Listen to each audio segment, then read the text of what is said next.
ہمارے چینل کو سبسکرائب کریں اور بیل آئیکن کے بٹن کو دبائیں۔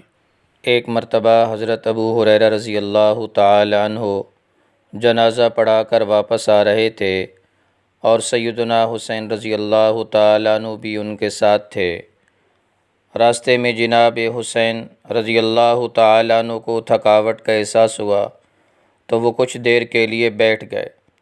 حضرت ابو ہریرہ رضی اللہ تعالی عنہ آگے بڑھے اور اپنی چادر کے پلو سے جناب حسین رضی اللہ تعالی عنہ کے جوتوں سے گرد صاف کرنے لگے تو حضرت حسین نے فرمایا، ابو ہریرہ آپ ایسا کر رہے ہیں؟